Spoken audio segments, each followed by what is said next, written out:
नमस्कार। जनी टुडे देख रहे हैं आप। मैं आपके साथ ऋषिकांत पांडे। एक लॉ की छात्रा जो 22 वर्षीय है शर्मिष्ठा, उनकी गिरफ्तारी के बाद पूरे देश में कहीं न कहीं घमासान मचा हुआ है। पश्चिम बंगाल पुलिस करीब 1500 किलोमीटर सफर करके गुड़गांव से उसकी गिरफ्तारी करती है। ऑपरेशन सिंदूर जो चला था, उस ऑपरेशन सिंदूर में कहीं न कहीं पाकिस्तान का सफाया कह सकते हैं, तो कहीं न कहीं उसके सफाये के एक ट्रेलर के तौर पे वो देखा गया था। और यहीं से ऑपरेशन सिंदूर की जो कामयाबी है वह कहीं न कहीं देशवासियों के लिए काफ़ी खुशी भरा माहौल रहा। उसी बीच एक लॉ की स्टूडेंट आती है शर्मिष्ठा, कि कुछ ऐसे बयान वो देती हैं जिसके बाद कहीं न कहीं कुछ लोगों की ओर से इसको विवादित बताया जाता है। हमारे साथ यही सब मुद्दों को लेकर हर्ष है। आइए उनसे जानते हैं, यह भी एक युवा है और यह भी प्रखर तरीके से अपनी बातों को रखते हैं। इनसे जानते हैं कि क्या कुछ मामला था। पहले आप अपने बारे में बताइए, तो शर्मिष्ठा की गिरफ्तारी हुई उस पर क्या कुछ कहना चाहेंगे और क्या कुछ आपको लगता है बताइए। नमस्कार, मेरा नाम हर्ष सिंह है और मैं करणी सेना भारत का राष्ट्रीय वरिष्ठ पदाधिकारी हूँ और मैं महाराणा प्रताप फाउंडेशन का एक सदस्य हूँ। तो जो भी कुछ आए कुछ दिनों में हम लोग देख रहे हैं कि शर्मिष्ठा जो एक गुरुग्राम की इन्फ्लुएंसर है और वीडियो बनाती है अपना, तो ये जो ऑपरेशन सिंदूर चलाया गया था, भारत और पाकिस्तान के बीच जो ये वार हुई थी उसी के बीच में ऑपरेशन सिंदूर चलाया गया था। तो उस पर शर्मिष्ठा ने अपनी एक छोटी सी क्लिप डाली थी। उन्होंने उस क्लिप में अपनी भावनाओं को प्रकट किया था कि कैसे पाकिस्तान को हमारे सैनिकों ने मुंहतोड़ जवाब दिया और पाकिस्तान को एक निस्तनाबूद करने का मंजर, छोटा सा ट्रेलर दिखाया, हम कह सकते हैं ट्रेलर दिखाया। तो उस 22 वर्षीय लड़की ने अपना भावनात्मक विचार प्रकट किया था, तो उससे कुछ समुदाय के लोगों को आहत हो गए। उससे कुछ समुदाय के लोग आहत हो गए। तो जो समुदाय के लोग आहत हो गए, मैं उन समुदाय के लोगों से कहना चाहता हूं कि आप ही के समुदाय के मुन्नावर फरूकी हैं जो हमारे भगवान श्री राम के ऊपर अभद्र टिप्पणी करते हैं। क्या बंगाल सरकार उनके ऊपर कार्रवाई की? क्या और कोई सरकार या सेंट्रल गवर्नमेंट उनके ऊपर कार्रवाई की? सिर्फ हिंदू लड़कों को और हिंदू लड़कियों को क्यों टारगेट बनाया जाता है? बंगाल सरकार सिर्फ हिंदू लड़कों को, मुर्शिदाबाद इतना फेमस कांड हो रहा है, मुर्शिदाबाद में लगातार हिंदुओं का पलायन और लगातार हिंदुओं के ऊपर ममता बनर्जी की सरकार अत्याचार कर रही है। क्या किसी भी सरकार ने उसके ऊपर आवाज उठाई? किसी भी संगठन ने उसके ऊपर आवाज उठाई? करणी सेना एकमात्र संगठन था जिसने सेंट्रल गवर्नमेंट से कहा था कि आप हमें पूर्णतः आजादी दीजिए, हम मुर्शिदाबाद जाएंगे। तो ना उस पे किसी संगठन का आवाज आ रहा है, ना उस पे किसी मुस्लिम नेता का आवाज आ रहा है। अवैजुद्दीन ओवैसी जो है, बहुत बड़े मुस्लिम के नेता हैं, क्या वो जब हिंदुओं के ऊपर कुछ बयान आता है, कुछ टिप्पणी होती है, हिंदू अगर किसी को कुछ बोल दे तो उनका फड़फड़ाने लगता है चेहरा, उनका संसद में वो उठ के बोलने लगते हैं। लेकिन जब वही चीज हिंदुओं के साथ होती है, किसी मुस्लिम के द्वारा, किसी एक समुदाय विशेष के द्वारा, तो क्यों वो बयान नहीं देते हैं? राहुल गांधी जी क्यों बयान नहीं देते हैं? आखिर ये लोग भी तो नेता हैं। ये आप राजनीति कर रहे हैं तो आप ये बता दीजिए, प्रत्यक्ष रूप से सिर्फ आप एक जाति समुदाय विशेष की राजनीति कर रहे हैं। आज अभी जो शर्मिष्ठा है, 22 वर्ष की लड़की है, 22 वर्षीय, उसको जो ममता बनर्जी की सरकार, जिसको हम हिटलर गवर्नमेंट बोलेंगे, वो अरेस्ट करके लेके गई है। क्या उस पर एक भी बयान किसी कांग्रेस नेता का आया? नहीं आया। क्या राहुल गांधी उस पर आए बयान लेके अपनी बातों को व्यक्त किए? नहीं किए। उनकी पार्टी के कोई प्रवक्ता उस पर बात किए? नहीं किए। तो ऐसा क्यों? हिंदुओं के खिलाफ आप क्यों बोलते हैं? तमिलनाडु के जो मुख्यमंत्री के बेटे हैं एम स्टालिन, वो हिंदू धर्म को फंगस बताते हैं, उनको हिंदू धर्म फंगस लगता है। उनके ऊपर कार्रवाई हुई? क्यों नहीं हुई उनके ऊपर कार्रवाई? तो एक समुदाय विशेष के लोगों की बात सुनकर ममता बनर्जी जो हिटलरगिरी अपने दिखाना चाहती हैं, अब सभी हिंदुओं को जागृत होकर इसका बहिष्कार करना पड़ेगा। और मैं बता दूं कि ममता बनर्जी की सरकार का पतन अब यहीं से चालू होगा, इसी मुद्दे से चालू होगा। कुछ दिन पहले का एक महो मोत्रा का बयान आया था। उस बयान में उन्होंने कहीं ना कहीं हिंदू देवी देवता उन पर टिप्पणी की थी। उस मामले पे भी कुछ कार्रवाई नहीं की गई। केस दर्ज हुआ, गिरफ्तारी नहीं। आगे क्या इसे मामले दब क्यों रहे? एक विशेष वर्ग को हमेशा टारगेट क्यों किया जाता है? मैं बता दूं आपको कि ये जो है, जितने भी विपक्षी नेता हैं, चाहे वो कांग्रेस पार्टी के हो गए, चाहे आरजेडी के हो गए, चाहे जेएमएम के हो गए, जितने भी पार्टियों के नेता हैं, ये सिर्फ एक पक्ष हिंदुओं को टारगेट कर रहे हैं। ये क्या करते हैं, हिंदू को आप जाति विशेष ग्रुप में बांट रहे हैं। कोई यादव है, कोई ठाकुर है, कोई पंडित है, कोई वर्मा है, ये क्या करते हैं, ये हिंदुओं में जातिगत राजनीति करते हैं। मेरा यादव का वोट है तो मैं यादव, आप ठाकुर हैं तो आप ठाकुर का, ये हिंदुओं में जातिगत राजनीति करते हैं और जातिगत राजनीति के द्वारा ये लोग अपनी सरकार बनाने की प्रयास कर रहे हैं। मैं बता दूं, आप मुस्लिमों में क्यों जातिगत राजनीति नहीं करते, आप हमको बताइए। मुस्लिम भी कई जातियां होती हैं, खान होते हैं, पठान होते हैं, सब कई जाति, तो आप मुस्लिम, मुस्लिम सिर्फ मुस्लिम होता है, उसमें आप जाति नहीं बांट रहे हैं। लेकिन हिंदुओं में आप ठाकुर हैं, आप बनिया हैं, आप ब्राह्मण हैं, आप इसमें जातिगत राजनीति कर रहे हैं। और उसके बाद आपका एक भी बयान नहीं आता है कि जो मैं, आपने बताया महिला मोत्रा है, वो बंगाल में उन्होंने काली माता का अपमान किया, उनके ऊपर केस दर्ज हुआ, क्या ममता बनर्जी सरकार ने उनको अरेस्ट किया? 1500 किलोमीटर दूर आप गुरुग्राम आ सकते हैं, गुड़गांव आके उसको अरेस्ट करके उस बच्ची को, 22 वर्षीय शर्मिष्ठा को ले जा सकते हैं। लेकिन जो आपके बंगाल में मौजूद है, आप उसको नहीं ले जा सकते हैं, आप उनके ऊपर कोई कार्रवाई नहीं कर सकते, क्योंकि वो टीएमसी के नेता है, इसलिए वो टीएमसी के कार्यकर्ता है, इसलिए आप कार्रवाई नहीं कर रहे हैं। मुर्शिदाबाद में इतना बड़ा पलायन चल रहा है हिंदुओं का, आपने उसके ऊपर एक भी कार्रवाई किया? जिन्होंने पलायन किया आपने उनके ऊपर कार्रवाई किया? एक भी मुस्लिमों के अंदर किया? नहीं, क्योंकि आप मुस्लिम की राजनीति कर रहे हैं, आपका मुस्लिम वोट बैंक है। तो मैं ये बंगाल के हिंदुओं से भी कहना चाहूंगा कि आप जागिए, कब तक सोइएगा? आने वाले कुछ समय में जो हाल बंगाल का है वही हाल झारखंड का होने जा रहा है। आप ये बातों को बहुत गौर से सुनिएगा। बंगाल में भी जितने भी आप देख लीजिए आदिवासी थे, कहीं ना कहीं वो क्रिश्चियन बन गए हैं, कहीं ना कहीं जो भी बाहर से बंगाल सटा हुआ एरिया है, पुरुलिया हो गया और जो भी सटे हुए एरिया हैं, उसमें कहीं ना कहीं अब बांग्लादेशियों, घुसपैठियों का आना जाना शुरू हो गया। तो आने वाले समय में बंगाल का जो हाल है वही हाल आपके झारखंड का होगा, आसाम का भी वही हाल है। तो धीरे धीरे ये ऐसा क्यों हो रहा है? आखिर स्टेट गवर्नमेंट उनको पलायन कर रहे हैं तो उनको शरणार्थी बना रही है, और शरणार्थी किस लिए बना रही है? क्योंकि उनका वोट बैंक बनेगा। आज बंगाल का जो हाल है उसका मेन कारण है कि घुसपैठी, बांग्लादेशी घुसपैठियों को ममता बनर्जी ने अपने राज्य में घुसाया, उनको नागरिकता दी, और आज वही उनका वोट बैंक बने हुए, और उसी के दम पे वो एक पक्ष की राजनीति कर रही है। तो ये कब तक चलेगा? मैं तो कहना चाहूंगा प्रधानमंत्री जी से कि अब बहुत हुआ अत्याचार, अब ममता बनर्जी जी के राज्य में आपको राष्ट्रपति शासन लाना चाहिए, और उसके बाद सेंट्रल गवर्नमेंट अपने हाथ में ले ले, राष्ट्रपति शासन लाके फिर कार्रवाई करनी चाहिए। कब तक हिंदुओं का पलायन होगा? कश्मीर से भी बुरी हाल आज बंगाल की हो गई है। कश्मीर में तो कुछ स्थितियां ठीक हो गई हैं, लेकिन आज कश्मीर से भी बुरी हाल बंगाल की हो गई है। तो ये कब तक चलेगा? करनी सेना इसमें कितनी कुछ समर्थन शर्मिष्ठा की कर रही है, और क्या कुछ उनका कहना है? देखिए, करनी सेना के माध्यम से हमारे जो राष्ट्रीय अध्यक्ष हैं वीर प्रताप सिंह वीरू और राष्ट्रीय वरिष्ठ उपाध्यक्ष सनी सिंह जी ने, दोनों ने अपने पोस्ट से पोस्ट डाला है। हमारे भाई हैं ठाकुर अजीत सिंह, संभाग संगठन मंत्री इंदौर, लगातार उस भाई का इस बयान पे वीडियो आ रहा है, लगातार पोस्ट आ रही है कि इस मामले को कितना सरकार गंभीरता से ले रही है, सेंट्रल गवर्नमेंट कितना गंभीरता से ले रही है। क्योंकि करनी सेना क्या कर सकती है? करनी सेना, अब हम जाके वहां बंगाल में लड़ नहीं सकते हैं, बिल्कुल हमारे पास अधिकार नहीं है।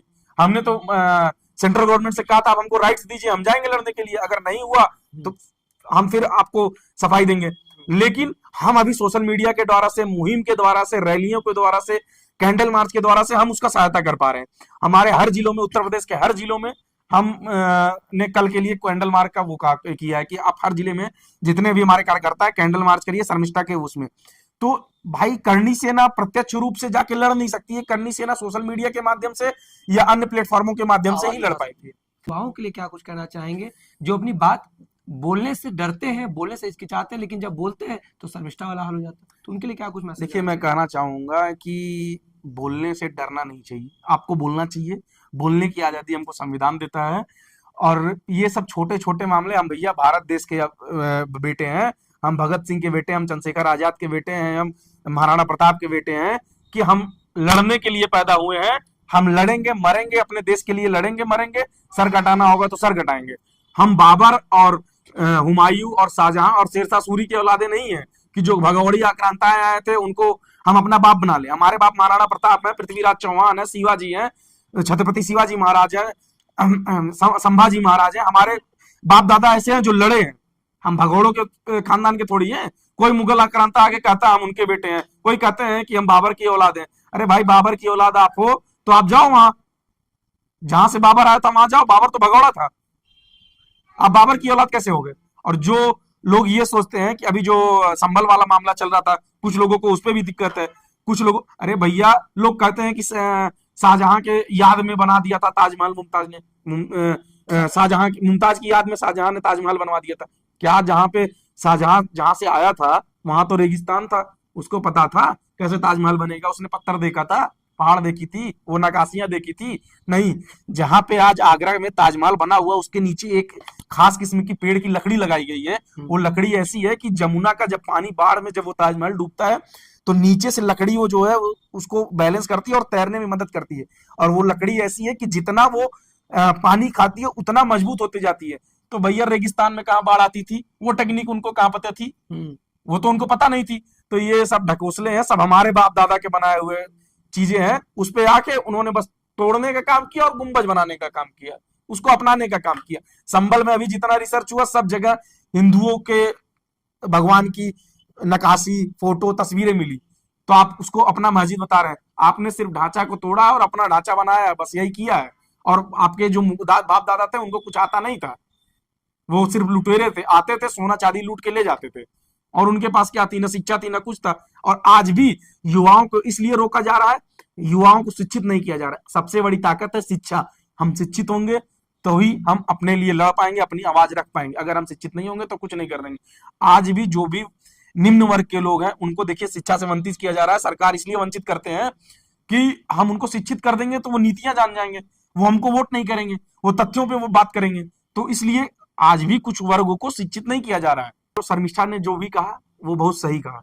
वो देखिए, हमको अपना विचार प्रकट करने की आजादी है, हम अपना बात आपके समक्ष रख सकते हैं, समाज के समक्ष रख सकते हैं। तो उन्होंने अपनी बात प्रकट की और उससे सोचिए उन्होंने तो सिंदूर ऑपरेशन के ऊपर प्रकट किया था, उसमें तो हमें खुशी होनी चाहिए थी। भाई हम भी हमने हमको भी उत्साह है कि हमारी सेना ने मारा। हम तो सोचते हैं ऐसा मारे कि खत्म हो जाए पूरा पाकिस्तान। हम तो सोच रहे हैं कि मारे पाकिस्तान खत्म हो जाए। लेकिन अगर आप ऐसे ही युवाओं को दबाएंगे तो कल की युवा अपना बात रखने से डरेगा, अपना बात नहीं रख पाएंगे, हम अपनी लड़ाई नहीं लड़ पाएंगे, अपनी हक की लड़ाई नहीं लड़ पाएंगे। तो हमको अपनी हक की लड़ाई लड़ना होगा। हमारे बाप दादा अपनी हक की लड़ाई लड़े हैं तब हम आजादी पाए हैं। भगत सिंह लड़ाई लड़े हैं तब हम आजादी पाए हैं। चंद्रशेखर आजाद लड़ाई लड़े हैं तब हम आजादी पाए हैं। सुभाष चंद्र बोस लड़े हैं तब हम आजादी पाए हैं। तो हमको भी लड़ना पड़ेगा। नहीं लड़ेंगे तो कुछ आने वाला नहीं है। जो हाल बंगाल का हो रहा है, जो हाल आसाम का हो रहा है, जो हाल अभी झारखंड का होने वाला, वही हाल हम लोग का भी आने वाले समय में होगा। तो हम यही कहेंगे कि अपनी लड़ाई। आज केरला में, तमिलनाडु में सबसे ज्यादा ब्राह्मण है, 80% ब्राह्मण है। वहां का मुख्यमंत्री बयान देता है कि हिंदू धर्म जो है वो फंगस है। वहां का मुख्यमंत्री का बेटा बयान देता है कि हिंदू धर्म फंगस है। अरे भाई, इतने बड़े जनसंख्या के लोग हैं वहां, हिंदू धर्म के 80% सबसे पुराने मंदिर जो है वो तमिलनाडु में सबसे अच्छी है वो फंगस है। वहां का मुख्यमंत्री का बेटा बयान देता है कि हिंदू धर्म फंगस है। अरे भाई, इतने बड़े जनसंख्या के लोग हैं वहां, हिंदू धर्म के 80% सबसे पुराने मंदिर जो है वो तमिलनाडु में सबसे अच्छी पूजा है, सबसे पूजा का जो सिद्ध माना गया वहीं पे है, पुराने मंदिर सबसे वहीं है। और वहां पे 80% ब्राह्मणों की और हिंदुओं की आबादी है। आप चाहें तो उसका तख्ता पलट कर सकते हैं, लेकिन आप अपने धर्म के लिए, अपने समाज के लिए नहीं बोल रहे हैं। और दूसरे समुदाय के जो लोग हैं वो अपने समाज के लिए, अपने धर्म के लिए लड़ रहे हैं, बोल रहे हैं, कर रहे हैं। आप तब वो दिख रहे हैं। हम जब तक नहीं लड़ेंगे, नहीं बोलेंगे, नहीं करेंगे तो हम कहां से दिखेंगे? हमको वो करना पड़ेगा। अब करणी सेना हो गया, विश्व हिंदू परिषद हो गया, बजरंग दल हो गया, ये किसी को अपने समाज के, अपने धर्म के बारे में तो हम घोर के पिला नहीं देंगे। हम सिर्फ आपके लिए स्टैंड कर सकते हैं। मैं कह रहा हूं, आप बोलिए, बोलने नहीं आता समर्थन करिए। जिसका जो आपको कुछ नहीं आता है तो आप उसका विरोध भी मत करिए। हमारे समाज के कुछ ऐसे लोग हैं जो हमारा ही विरोध करते हैं, जो बोलते हैं कि ये वैसे है, ये वैसे है, समाज को बरगलाने। हम बरगलाने का काम नहीं कर रहे हैं, हम अपने समाज के साथ, अपने समाज के हर आदमी के साथ खड़ा होने का काम कर रहे हैं। तो लोगों को ये समझना पड़ेगा कि करणी सेना, विश्व हिंदू परिषद, बजरंग दल ये अपने समाज के लोगों के लिए, अपनी समाज की लड़ाई लड़ रही। क्या लालजी राम सुमन से हमारी कोई पर्सनल दुश्मनी थी? उन्होंने तो राणा सांगा को गद्दार कहा था, उसमें तो मेरी पर्सनल दुश्मनी थी नहीं कि हम उनसे गए लड़ने। हमारे राष्ट्रीय उपाध्यक्ष जी का हाथ टूटा, हमारे अध्यक्ष जी का सर में चोटें आई, तो हमारी उनसे कोई पर्सनल लड़ाई तो थी नहीं कि हम उनसे लड़ने गए थे। लेकिन हमारे महापुरुषों का अपमान हुआ। भाई, वो हिंदुओं के महापुरुष थे, हमारे देश के महापुरुष थे, और कोई उन्हें गद्दार बोल दे। आज समाजवादी पार्टी के अध्यक्ष जो है माननीय अखिलेश यादव जी, वो बोलते हैं हमें गाय से बदबू आती है। वो बोलते हैं हमें गाय से बदबू आती। आप उसी यादवों के परिवार से और उसी गौले के परिवार से बिलोंग करते हैं और आप कहते हैं उनको गाय से बदबू आती है। ये कैसा भाई, आप उन्हीं की राजनीति कर रहे हो, उसी से आपको बदबू आ रही है। लोग जो बोलते हैं कि योगी जी ऐसे हैं, योगी जी ऐसे, अरे भैया योगी जी जैसा मुख्यमंत्री नहीं है कोई। उन्होंने जो कर दिया, लोगों को करने के लिए सोचना पड़ेगा। मैं देखिए भैया, आप सिर्फ एक समुदाय की और एक जाति विशेष की को लेके चलते हैं। महाराज जी किसी समुदाय और किसी जाति विशेष को नहीं लेके चलते हैं। आज अखिलेश यादव को बहुत कष्ट हो रहा है कि माफिया मुक्त उत्तर प्रदेश हो गया। माफिया आपने पाले थे ना, माफिया आप ही के थे, तभी तो आपको कष्ट हो रहा है, अन्यथा तो आपको कष्ट नहीं होता। अगर आपने नहीं पाले होते, वो आपके इशारों पे काम नहीं करते, तो आपको कष्ट नहीं होता, लेकिन उनको कष्ट है। और बंगाल का जो हाल है, आने वाले कुछ समय में अगर हिंदू वहां के जागृत नहीं होंगे, हिंदू नहीं जगेंगे, तो भैया मैं बता दूं कि पाकिस्तान बन जाएगा बंगाल आने वाले समय में, और बन ही रहा है धीरे धीरे। ममता बनर्जी हिटलर राज चला रही है, हिटलरता दिखा रही है अपनी, और जितने भी युवा हैं वहां पे, हिंदू युवा, उनको दबाने का काम करे। अन्ना मलाई है, आपने नाम सुना होगा, जो आईएएस ऑफिसर अभी भारतीय जनता पार्टी के अध्यक्ष बने हैं। वो आदमी कोढ़े मार रहा है। वो तो सरकार में है नहीं, एक बच्ची का रेप हुआ, वो आदमी कोढ़े मार रहा है, वीडियो आपने देखा होगा उनका। वो आदमी सरकार में है नहीं, लेकिन वो आदमी कोढ़े मार रहा है। तो क्या उस बच्ची के साथ उसकी कोई रिलेशन था? उस बच्ची कोई उसकी लगती थी? या कोई बच्ची के साथ रेप हो जाता है, अगर करनी सेना जाती है, क्या मेरा उसके कोई रिलेशन है? हम अपने समाज की लड़ाई लड़ रहे हैं, लेकिन उस पे ना राहुल गांधी का ट्वीट आया, ना उस पे और किसी नेता का ट्वीट आया, ना उद्धव ठाकरे का ट्वीट आया, बहुत बड़े बड़े सब नेता है, ना हेमंत सोरेन जी का ट्वीट आया, उस पे किसी का ट्वीट नहीं आ रहा है। लेकिन अभी देखिए, अभी कोई हिंदू कुछ कर दे तो उस पे सब ट्वीट पड़ते हैं, सब नेताओं का ट्वीट आ जाता है, सब संगठनों और सब नेताओं खिलाफ हो जाएंगे हिंदू के।